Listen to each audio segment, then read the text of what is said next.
Good afternoon. Today marks the 75th anniversary of VE Day, a triumphant milestone in our nation's history and indeed in world history.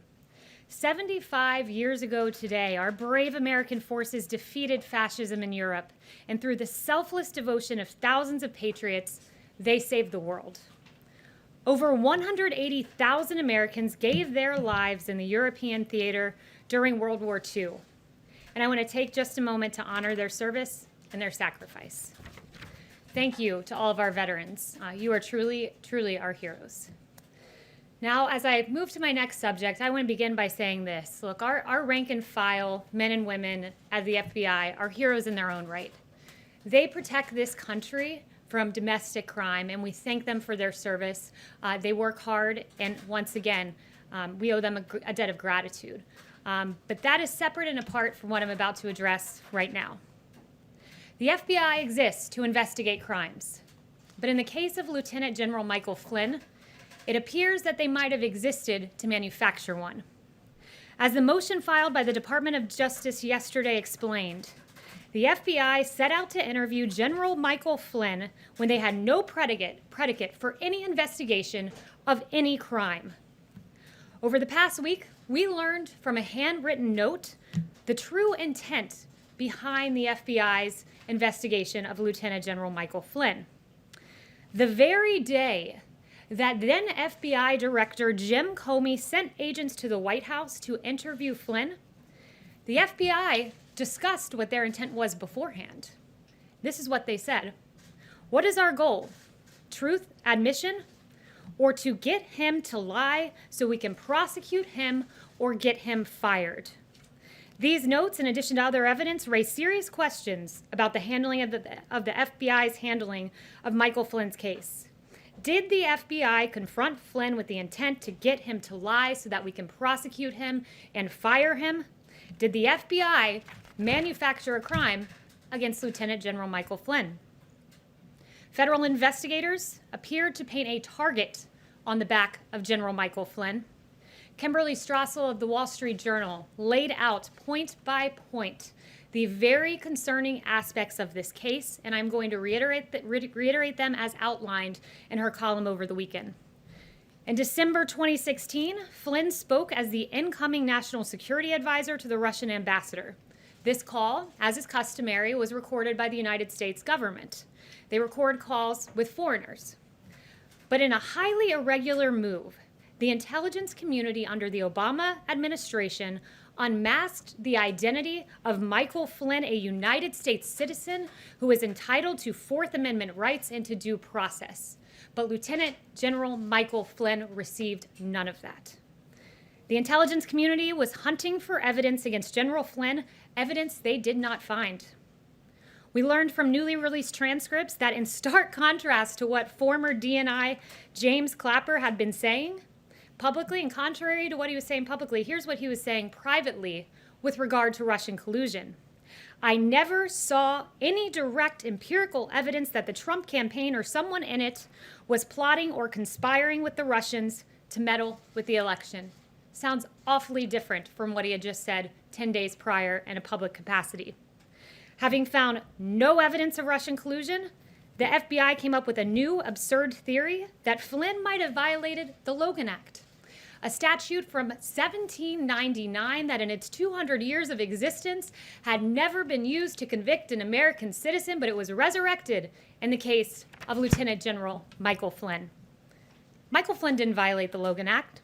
Even the FBI did not think that General Flynn's telephone call provided the predicate for a criminal investigation. In fact, in January of 2017, an internal FBI document concluded that Flynn was, quote, no longer a valid, viable candidate for investigation. Disgraced FBI agent and noted Trump hater Peter Strzok disagreed, texting this, hey, if you haven't closed that Flynn case yet, don't do so yet, end quote. So the Flynn case remained active. This was a good thing for Peter Strzok, but it was a bad thing for justice. It was a bad thing for the rule of law. According to yesterday's motion to dismiss the case against Lieutenant General Michael Flynn, it said this, Mr. Strzok immediately relayed the, quote, serendipitously good news to Lisa Page, special counsel at the FBI, remarking, quote, our utter incompetence actually helps us. That's right, their utter incompetence to close the case against Lieutenant General Michael Flynn was something to be serendipitously celebrated. The scheme to manufacture a case against Michael Flynn continued. After President Trump entered office, the FBI's partisan pursuit of General Flynn proceeded under Jim Comey's FBI. Despite possessing a transcript of Flynn's entire conversation, the FBI decided it was somehow necessary to go ask General Flynn what happened on the call, despite having a transcript in their possession. The only motive would have been to, quote, get him to lie. They advised him he didn't need a lawyer present. Imagine that, you're an American citizen. You don't need a lawyer, we're just coming in to have a chat. They didn't inform their superiors at the Department of Justice about their intent to interview Flynn, despite their own attorney at the FBI saying, if we usually tell the White House, then I think we need to do what we normally do. But they ignored the advice of FBI counsel, and they went in to interrogate Michael Flynn.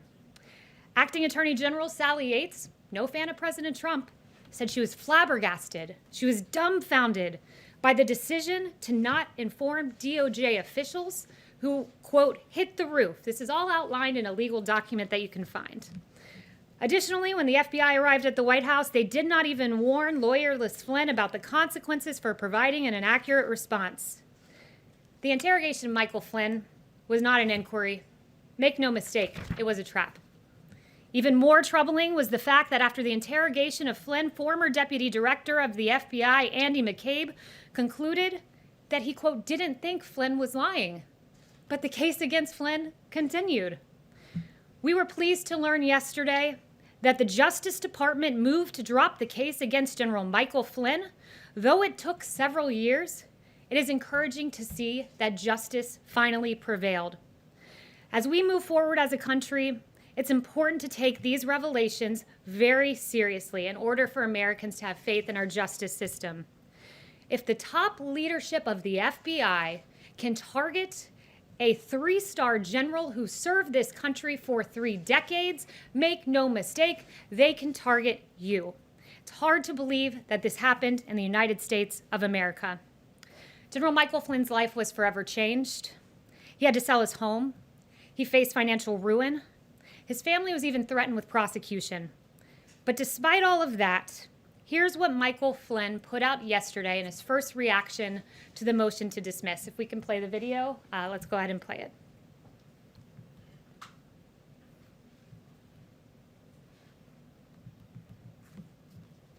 Don't think we have the video queued, but I encourage you all to go on General Flynn's Twitter feed, and what you'll see is a really beautiful video of his grandson talking about how much he loves this country and how everyone deserves justice for all, and how commendable that is for General Flynn at a time when he was so gravely wronged to say this: I still believe in this country, I still believe in America, I still believe in the principles that make this country the greatest on earth.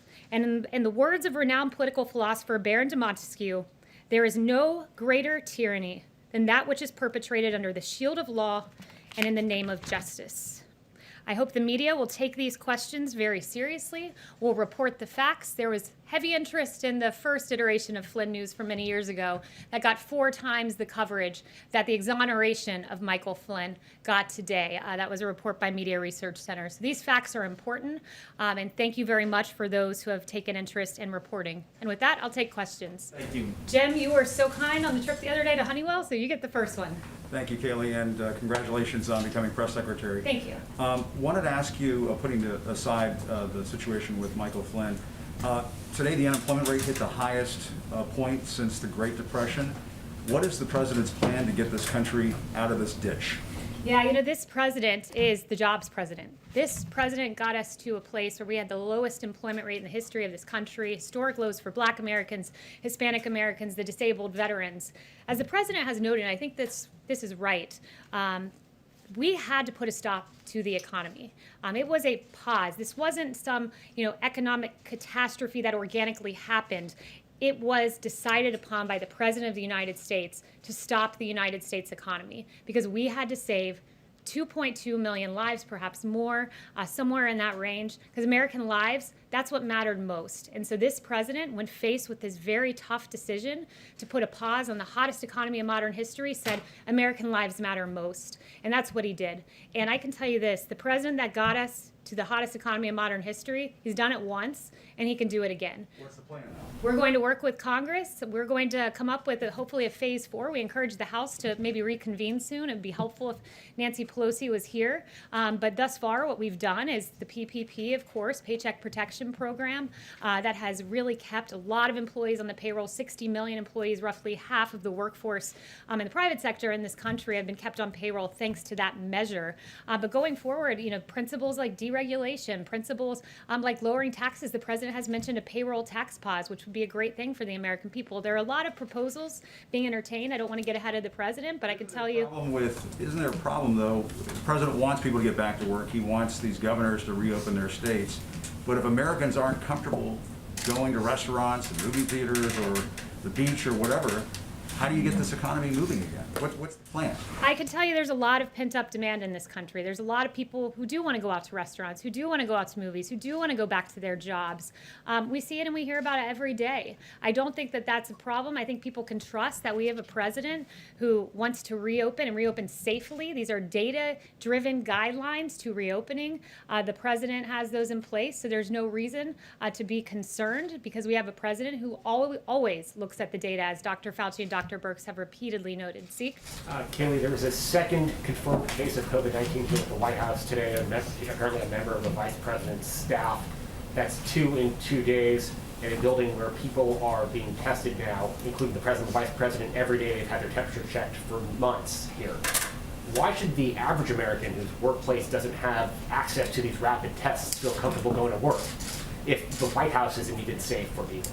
Well, look, this individual, there is a member of the vice president's team who is positive for coronavirus. We have put in place the guidelines that our experts have put forward to keep this building safe, which means contact tracing, all of the recommended guidelines we have for businesses that have essential workers, we're now putting in place here in the White House. So as America reopens safely, the White House is continuing to operate safely. Yes, John. Kayleigh, the president, of course, we saw go down to the World War II memorial with a group of 7 American heroes, all in their 90s. Did he give any consideration to wearing a mask, given that his valet just tested positive and he's with some of those in the most vulnerable population? Did he consider wearing a mask while he was with these veterans? Well, this president is regularly tested. This president will make the decision as to whether to wear a mask or not. I can tell you that those veterans are protected. They made the choice to come here because they've chosen to put their nation first. They wanted to be with their commander-in-chief on this momentous day, and it was their choice to come here. And I can tell you that the president always puts the safety of our veterans first and of the American people first. Well, how much exposure has he had to his valet? Can you give us a sense? I can just tell you that we've taken every single precaution to protect the president. The same guidelines that our experts have put in place. We clean the facility. We social distance. We keep people 6 feet away from one another. So we've done every single thing that Dr. Birx and Dr. Fauci have asked us to do, and I can assure the American people that their commander-in-chief is protected. Yeah. Thanks, Kayleigh. I want to ask you about the Gilead drug, remdesivir. Which government agency is in charge of distributing that drug, and is the White House satisfied with how that drug is being distributed around the country? Yeah, I actually just spoke with Dr. Birx about this. She is going to be working and consulting as to where this drug should go. She's the person who's constantly reviewing the numbers, constantly reviewing the data. I'm in task force with her every day, and she really has the best grasp as to how that should be distributed. So she will be one of the chief consultants as to how that drug is distributed, which I would note 1.5 million vials donated by Gilead. We're so thankful for that. This drug is promising, and we want to get it to the American people and to the areas that need it most.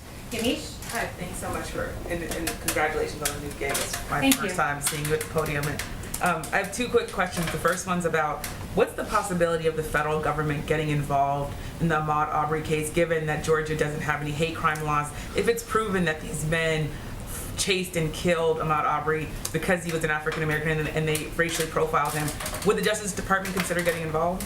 Look, at first I want to say that my heart goes out to the family of Ahmaud. I can't imagine what they're going through right now. My heart breaks for this family. I know the president's heart breaks. I've spoken to him about that. And I can tell you, we will follow the facts. Right now, as you know, it's in the court in Georgia. It's a state matter, but absolutely we will be following every detail. And I'd refer you to DOJ, but as the facts merit, I'm certain that they'll be following those facts. And you had a second question? The second question I have is, in 2015, shortly after the president said that some Mexican immigrants were rapists and criminals, you said that language was racist and hateful. Do you still believe that today? Well, I'm actually glad you asked that, because for about the first 4 weeks of the election, I was watching CNN and I was naively believing some of the headlines that I saw on CNN. And Reading headlines, that's fine. I just want to know if you also personally still believe that. I'm actually not going to read the headlines. So I very quickly came around and supported the president. In fact, CNN hired me. I was on many 8-on-1 panels where I proudly supported this president, who I believe is one of the best presidents, if not the best president this country will ever have. But I would encourage the individual who did that analysis of my past, rather than focusing on me, he really should be focused on some of the very guests CNN chose to have on their network. He should be focused on, over here, Jim Clapper, who said, 10 days before he privately told investigators there was no evidence of collusion, that Watergate pales in comparison to the Russia probe. I'd encourage them to look at Samantha Powers, who's privately saying, I'm not in possession of any evidence of collusion. Ambassador Rice, I don't recall intelligence or evidence of any collusion. Former Attorney General Loretta Lynch, I do not recall that being briefed to me. And for 3 years, 2 years, probably more than that, CNN ran with the collusion narrative. And if the American people are watching right now, you're probably very confused as to some of the quotes I read, because those individuals were saying much different things publicly than they were saying privately. And I'm very grateful that those transcripts were released yesterday. And perhaps the K-File should do an analysis of that. Yes, Ebony? Are you walking back those comments today at all? Or do you stand by those comments that you made? I support this president. There is no questioning that. I'm so honored to work for him. And Ebony, next question. Thank you. On the Michael Flynn case, Kayleigh, documents released yesterday suggest members of the intelligence community tried to keep the case against Michael Flynn ongoing. I'm wondering if you think there should be an investigation and whether the administration is considering bringing charges against people like James Clapper and Peter Strzok. I'd refer you to the DOJ on that, but I would say there were some very, very questionable actions that happened in this case, and I took you through a number of them. And I do think the American people deserve answers, but I leave it to the Justice Department as to how to get those answers. Yes. Kayleigh, has the president spoken to Michael Flynn since this news yesterday, and do you expect that he will visit the White House? Is that something that's being planned? I'm not aware of any conversations that have taken place, and not aware of any future plans that would regard Michael Flynn. Can I ask one more?